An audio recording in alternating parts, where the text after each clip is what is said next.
साधक के जीवन की समस्याओं पर विचार करने से ऐसा लगता है कि एक बड़ी समस्या ये भी है हमारे सामने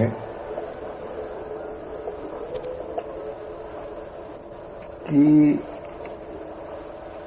मौजूद परमात्मा दूर मालूम होता है और जिस जगत से हमारा किसी भी काल में संबंध नहीं हुआ वो मिला हुआ मालूम होता है, सभी मालूम होता है। ये एक साधक के जीवन की समस्या है। जिसका वास्तव में अस्तित्व नहीं है वो प्राप्त मालूम होता है और जिसका नित्य अस्तित्व है वो दूर मालूम होता है। ये भाषा आप लोगों में समझ में आती है? ये एक साधक के जीवन की समस्या है। नहीं, आप विचार करके सोचिए कि परमात्मा उसे नहीं कहा गया जो सर्व देश में, सर्व काल में, सर्वत्र न हो, सभी का न हो, उसे परमात्मा नहीं कहा गया। इसका क्या अर्थ निकला कि जो अपना है, अभी है, अपने में है, वो अप्राप्त मालूम होता है और जो किसी भी काल में अपना नहीं है, जिसकी स्वतंत्र स्थिति भी नहीं है, वो मालूम होता है कि हमको प्राप्त हो गया। आप लोगों में कोई भाई कोई बहन इस समस्या का अनुभव करते हैं कि नहीं करते तो आप जाने। तो ये जो समस्या है कि मौजूद परमात्मा अप्राप्त और अप्राप्त संसार प्राप्त, ऐसा जो हमको लगता है, इसका एक कारण है और वो कारण ये है कि हमने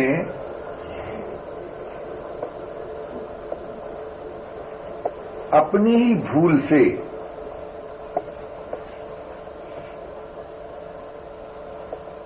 जो अपना है उसे अपना मानना बंद कर दिया और जो अपना नहीं है उसे अपना मान लिया। अपना क्या नहीं है, इस प्रश्न को सामने रखा जाए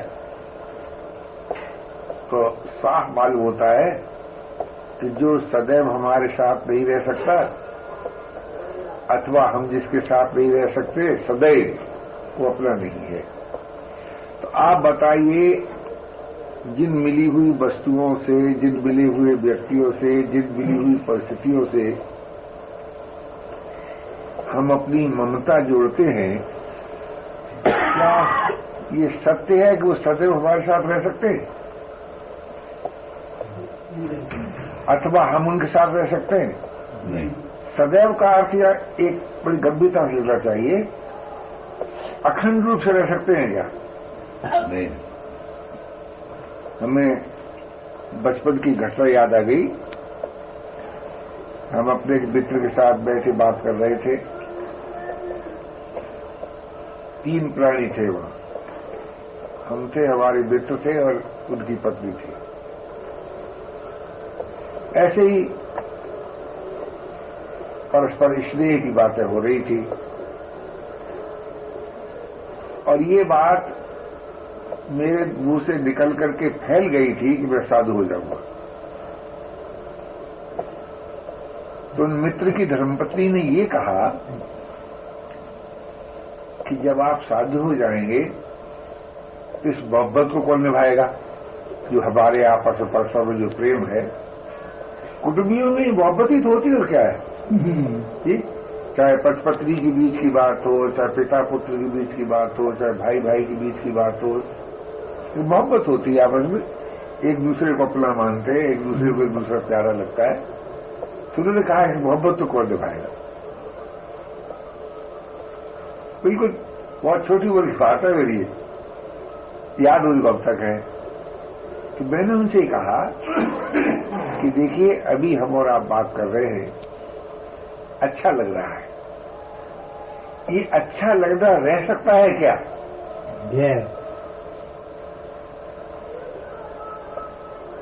अभी अभी देखिए हम लोगों को आपस एक दूसरे को नींद सताएगी और हम सब तीनों ही कहने लगेंगे एक दूसरे से अब तो कल बात करेंगे, सो जाए। क्या ये समस्या नहीं है कि जो अच्छा लगता है वो हमेशा नहीं रहता?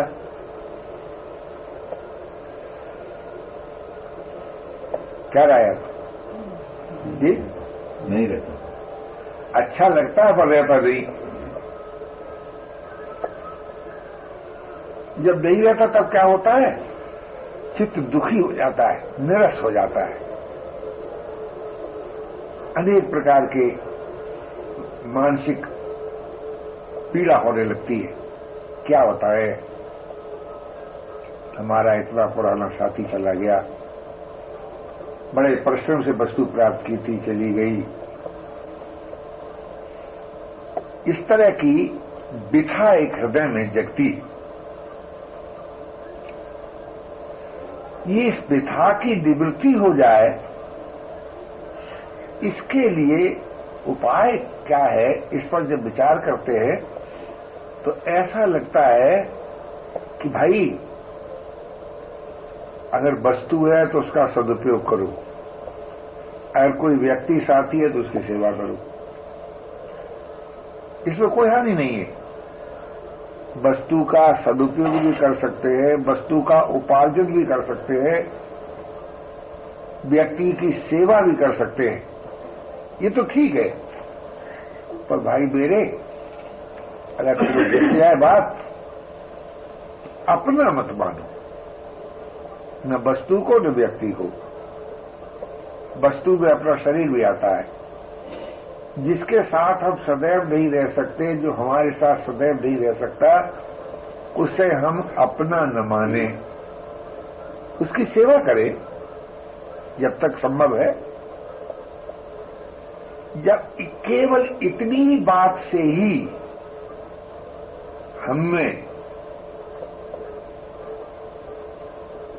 एक दैवी शक्ति आएगी और उसके आने से निर्विकारता भी प्राप्त होगी और निष्काम तथा असंग होने की सामर्थ्य आ जाएगी। मिली हुई वस्तु को, मिले हुए व्यक्तियों को बुरा न समझें, उनके साथ दुर्व्यवहार न करें, सद्व्यवहार करें। मिली हुई वस्तु को बुरा न समझें, उसका दुरुपयोग न करें, सदुपयोग करें। तब क्या होगा?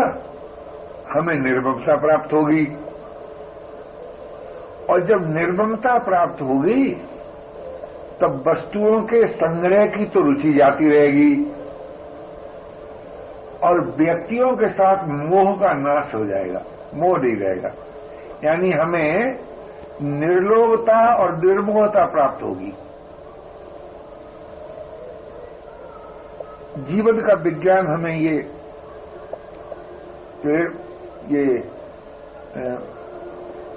प्रत्यक्ष करके दिखा देता है कि अगर हमारे जीवन में निर्लोभता आ जाए तो दरिद्रता नहीं रहती, और निर्मोहता आ जाए तो भय नहीं रहता। अब देखिए, ये जीवन की बात है, ये अनुभव करके देखने की बात है कि सही अर्थ में अगर हम निर्लोभ हो जाएं तो दर्द नहीं रह सकते, और सही अर्थ में हम यदि निर्भय हो जाएं तो कोई भय नहीं रह सकता। अभय होने के लिए निर्मोह होना बहुत आवश्यक है। दरिद्रता मिटाने के लिए निर्लोभ होना बहुत आवश्यक है। आप कहेंगे तो दरिद्रता मिटने का अर्थ क्या है? दरिद्रता मिटने का अर्थ यह है कि आवश्यक कार्य पूरा हो जाएगा, आवश्यक वस्तु अवश्य मिल जाएगी। इसका अर्थ ये नहीं है कि आप करोड़पति हो जाएंगे, या आपके पास बहुत संपत्ति हो जाएगी, और भय आपको कोई नहीं रहेगा। जिसके जीवन में मोह नहीं रहता उसके जीवन में भय नहीं रहता। तो निर्भयता जब प्राप्त होती है तो उसमें एक बड़ा अलौकिक रस मालूम होता है, बड़ा अपूर्व प्रसन्नता मालूम होती है। भयभीत जीवन में सदैव ही खिन्नता, निरसता और अभाव रहता है। अभय जीवन में अभाव नहीं रहता, निरसता नहीं रहती। ऐसा मेरा विश्वास है और अनुभव है। इसलिए भाई कड़ा हृदय करके धीरज के साथ, बहुत बुरा लगता है प्राण प्यारी पत्नी हो और हम ये माने ये मेरी नहीं है, यानी उसका पति माने मेरी नहीं है, तो ये कोई आसान बात तो नहीं है। क्या रहे, प्राण प्यारा बेटा हो और पिता कहे मेरा नहीं है, भाई इसलिए वो उदार पिता हो और पुत्र कहे तुम मेरी नहीं हो, आज्ञाकारी मित्र हो और मित्र कहे तुम मेरी नहीं हो, बड़ा कठिन लगता है बड़ा कठिन, पर है सत्य। है तो ये कठिन मालूम होता है जरूर, और सत्य मालूम होता है सत्य। अगर इस सत्य को हम मान लेते हैं तो अब ये अनेक ममताएं मिट करके कहां जाएं? तो गुरु वाणी से हमने सुना है, वेद वाणी से सुना है कि वो जो इंद्रियों की सीमा में न आने वाला, बुद्धि की सीमा में न आने वाला जो परमात्मा है, अगोचर और बुद्धि पर से परे, अविगत गता पार, अगोचर तो बुद्धि से परे परमात्मा है, भाई उसको केवल उसको अपना मान लो। अगर हम केवल परमात्मा को अपना मान लें और सब प्रकार से उसी के होकर रहें और उन्हीं के नाते सभी के प्रति सद्भाव रखें, तो ये निर्विवाद सत्य है कि हमारा उन्हीं में नित्य वास रहेगा। अगर ये बात आप भाई बहनों को जचती हो, रुचती हो, पसंद आती हो, तो काल्पनिक ममताओं को तोड़कर वास्तविक आत्मीयता को अपनाकर हम प्रभु को अपना मान लें। अब देखिए, ये ऐसी बात नहीं है कि जिसे हम और आप पूरा नहीं कर सकते। क्या राय है? किसी भाई को, किसी बहन को संबंध तर्क हो तो करो। अब परमात्मा को अपना मानने में हम लोगों को क्या कठिनाई मालूम होती है, और प्रियजनों की सेवा करते हुए, वस्तुओं का सदुपयोग करते हुए उनको अपना न माने तो क्या कठिनाई मालूम होती है। और ये दोनों बातें आपको ही करनी होंगी। ये शरीर धर्म नहीं है, ये स्वधर्म है। स्वधर्म कहते हैं जीवन का सत्य है। ये जीवन का सत्य है कि प्रियजनों की सेवा करेंगे, अपना नहीं मानेंगे, और जिसे देखा नहीं है उसे अपना मानेंगे। बड़े साहस की बात है।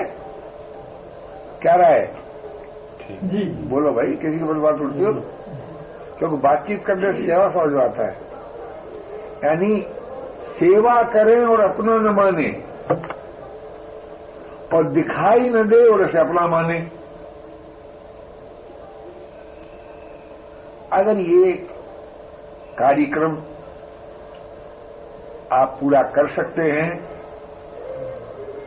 तो जो देखने में नहीं आता है वो सदा के लिए देखा हुआ न देखा हुआ नहीं रहेगा। जो दूर मालूम होता है वो प्राप्त मालूम होगा, वो मिला हुआ मालूम होगा। उस न दिखने वाले प्रभु से दूरी भी नहीं रहेगी, भेद भी नहीं रहेगा, भिन्नता भी नहीं रहेगी। दूरी मिट जाती है तो उसका नाम योग हो जाता है, भेद मिट जाता है तो उसका नाम बोध हो जाता है, और भिन्नता मिट जाए तो उसका नाम प्रेम हो जाता है। अर्थात हम सभी को योग की, बोध की और प्रेम की प्राप्ति होगी। अरे दूरी भेद भिन्नता से पहले एक वाक्य निकला था, वो क्या बात, न देखने वाला दिख बढ़ गया। हाँ, वो वाक्य जो निकला था, न दिखने वाला, हाँ, न दिखने वाला नहीं रहेगा, हाँ, दिख जाएगा, इंद्रिय गोचर नहीं। हाँ, प्रीत होकर तुम उससे अभिन्न हो जाओगे, योग होकर तुम उससे अभिन्न हो जाओगे, बोध होकर तुम उससे अभिन्न हो जाओगे। यानी जो आज दिखाई नहीं देता है, मालूम नहीं होता है, तो इस तरह का रहेगा नहीं, वो नित्य प्राप्त हो जाएगा। अब आगे सर, नित्य प्राप्त हो जाएगा। और परमात्मा कहते ही उसको जो नित्य प्राप्त हो। जो कभी मिले और कभी अलग हो जाए उसका नाम परमात्मा नहीं होता भैया। किसी को मिले और किसी को न मिले उसका नाम परमात्मा नहीं होता। कहीं हो और कहीं न हो उसका नाम परमात्मा नहीं होता। परमात्मा उसी का नाम होता है जो सभी का हो, सदैव हो, सर्वत्र हो। तो जो सभी का है तो अपना नहीं है क्या? सदैव है तो अभी नहीं है क्या? सर्वत्र है तो अपने में नहीं है क्या? पर हम उसे अपना नहीं मानते हैं, इसलिए हम उससे दूरी अनुभव कर रहे हैं। और मिले हुए शरीर को, मिले हुए साथियों को, मिली हुए सामान को हम अपना मानते हैं, इसलिए उनकी समीपता अनुभव कर रहे हैं, उनकी प्राप्ति अनुभव कर रहे हैं। वास्तव में प्राप्त है नहीं।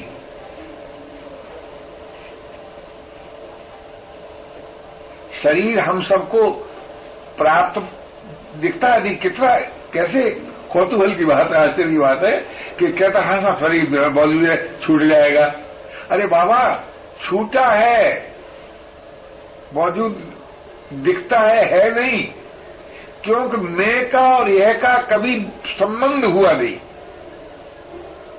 ममता के कारण मैं का और यह का संबंध मालूम होता है, और परमात्मा से कभी दूरी हुई नहीं, आत्मीयता के अभाव से दूरी मालूम होती है। अगर ये बात आपको जचे रुचे तो अनुभव करके देख लें भाई, न जचे तुम्हारी मर्जी। तो ये दो बातें इतनी अधिक आवश्यक हैं हृदय की शांति के लिए, दुख की अत्यंत निवृत्ति के लिए, निरस्ता और अभाव के मिटाने के लिए, कि अगर मिले हुए को अपना न माने और प्रभु को अपना माने। मैं ये नहीं कहता हूं कि आपको जो कुछ मिला हुआ है वो जमुना में फेंक दो, यहाँ तो जमुना है, गंगा तो है नहीं। हाँ, ऐसा नहीं कहता हूं। उसका उपयोग मत करो, ऐसा भी नहीं कहता हूं। उसकी हिफाजत मत करो, ऐसा भी नहीं कहता हूं।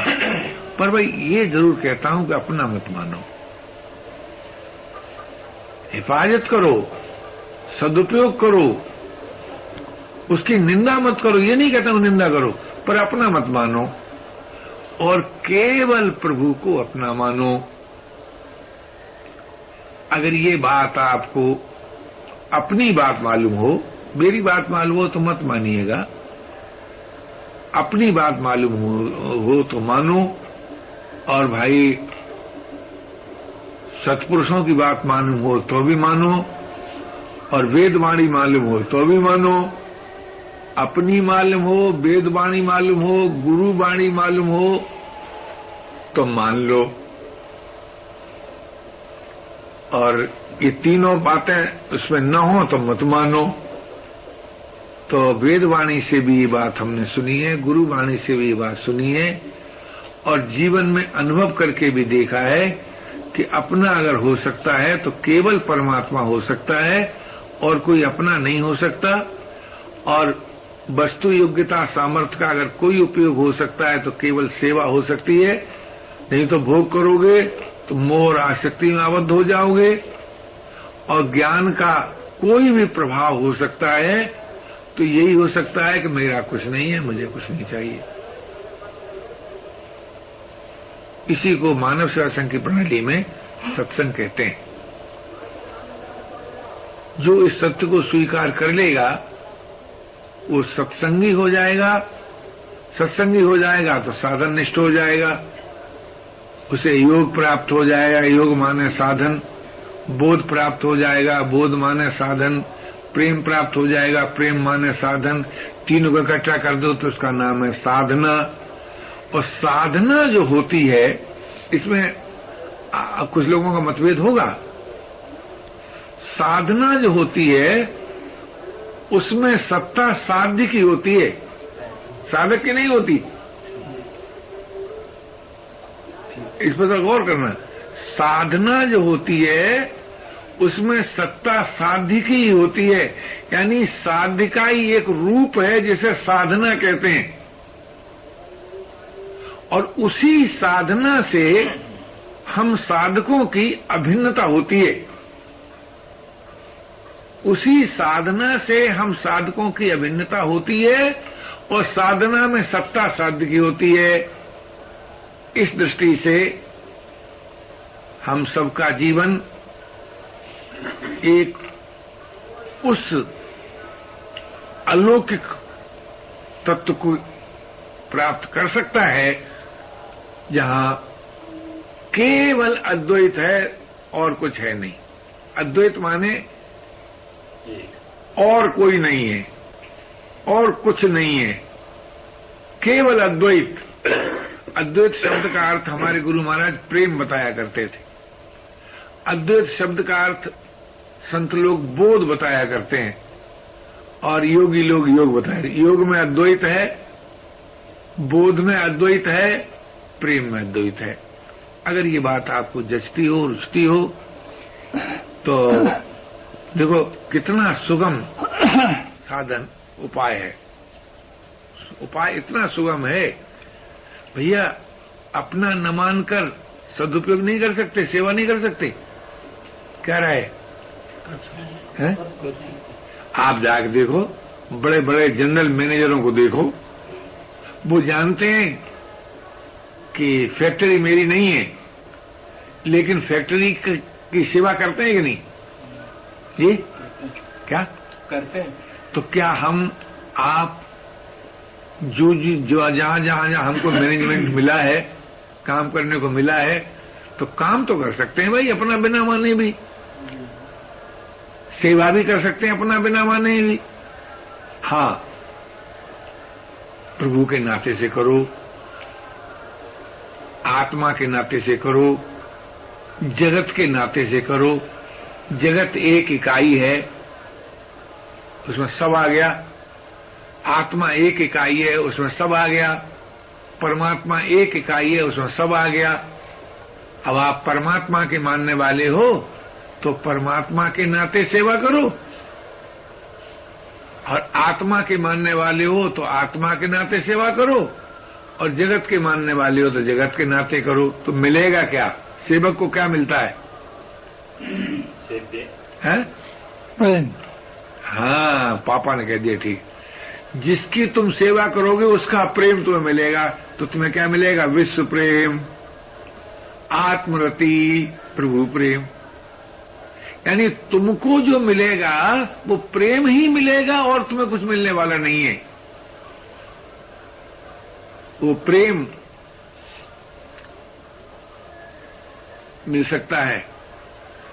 उसी प्रेम का जो विवेकात्मक रूप है वो बोध कहलाता है, और कोई चीज थोड़ी है, वो प्रेम ही है। जैसे अपने में अपना प्रेम होता है कि नहीं होता जी? और अपने में अपना प्रेम होता है कि नहीं होता? बोलो। अपने में अपना प्रेम होता है और अपने में अपना प्रेम होता है। अगर परमात्मा को अपना मानो तो भी प्रेमी मिलेगा, और अपने को आत्मा मानो तो भी प्रेमी मिलेगा, और अपने को जगत मानो तब भी प्रेम मिलेगा। क्या आप शरीर को संसार की सीमा के बाहर ले जा सकते हैं? किसी दशा में भी देखो, ये शरीर और संसार का इतना अविभाज्य संबंध है कि शरीर, संसार से ही तो शरीर की उत्पत्ति हुई। विचार करके देखो, खुराक खाई, खुराक कहां से आई? भूमि से आई, जल से आई, अग्नि से आई, वायु से आई, आकाश से आई, प्राकृतिक पदार्थ इन्हीं से बनते हैं सब। क्या रहा है? तो इन पंचभूतों से ही खुराक बनी, खुराक से ही रजबीरी बना, रजबीर से ही तुम्हारा ये शरीर का पिंड बना, तो स्थित भी रहा संसार में ही और लय हुआ तब है। तो उत्पत्ति से पूर्व शरीर संसार में था, उत्पत्ति के बाद भी संसार में है और लय होने पर भी संसार में है। तो अगर आप शरीर को अपना कह सकते हैं तो विश्व को अपना क्यों नहीं कह सकते? कोई आपकी एक उंगली को कहे ये तो हमारी है, चार तोड़ दो, पसंद करोगे जी? तो इसलिए विश्व भी आपका स्वरूप है, आत्मा भी आपका स्वरूप है और परमात्मा भी आपका स्वरूप है। चाहे परमात्मा के नाते सभी की सेवा करो, चाहे आत्मा के नाते सभी की सेवा करो, चाहे विश्व के नाते सभी की सेवा करो। अगर करना है तो केवल सेवा करना है, और मिलना है तो प्रेम मिलना है। अगर कोई मिलने वाला तत्व है तो वो प्रेम है, करने वाला तत्व है तो सेवा है, अथवा तीसरी चीज त्याग है, अचाह होना, मेरा कुछ नहीं। तो सेवा, त्याग, प्रेम ही तो मनुष्य का पुरुषार्थ है। क्या रहा है? और कोई पुरुषार्थ है ये? और कोई पुरुषार्थ नहीं। रोज आप लोग प्रार्थना करते हो सभी का जीवन सेवा, त्याग, प्रेम से परिपूर्ण हो जाए। तो सेवा करना था कि ममता के भार रखना था ऊपर? क्या रहा है? हम एक बड़ी दुखद घटना सुनाते हैं आपको, और जिसकी घटना बीती उसकी कही हुई सुनाते हैं। एक सन 59 में हमारी उनसे भेंट हुई थी। हार्ट का जब मुझको अटैक हुआ था तब शायद पहली उसी के आसपास अटैक हुई। उन्होंने मेरा चिकित्सा शुरू की थी, डॉक्टर फीस वही दिया करती थी, बीना बहन नाम था उनका, सीताराम सोडानी उनके पति थे। तो महाराज उनका एक लौता लड़का था, किसी भयंकर रोग से पीड़ित था, और उन्होंने पूरी शक्ति लगाकर तन मन धन से उसकी खूब सेवा की। और सुना तो मैंने यहां तक था कि उन्होंने दूसरा बच्चा पैदा नहीं किया, क्योंकि अच्छा दूसरा बच्चा पैदा हो जाएगा तो इस बीमार बच्चे में से मन हट जाएगा। अब आप सोच सकते हैं कितना आदर्श मां थी जी, समझ आ गया ना? तो महाराज बड़ी गहरी ममता थी उस लड़के के भीतर। तो वो हमसे सुनाने लगी, डॉक्टर बैठे हुए थे, हर तरह की चिकित्सा हो चुकी थी, हार्ट चल रहा था ठीक, होश में था बालक। तो वो अपनी मां को बा कहता था, तो कहता है मां अब तुम मुझे जाने दो। यानी उनकी गहरी, इतनी गहरी ममता पकड़ी हुई थी, इस लड़के को मरने में भयंकर कष्ट हो रहा था। मां मुझको जाने दो, मां बा मुझको जाने दो। वो कहती जाती थी, आंसू उनके गिरते जाते थे, मेरा भी हृदय भर आया उस वक्त सुनकर।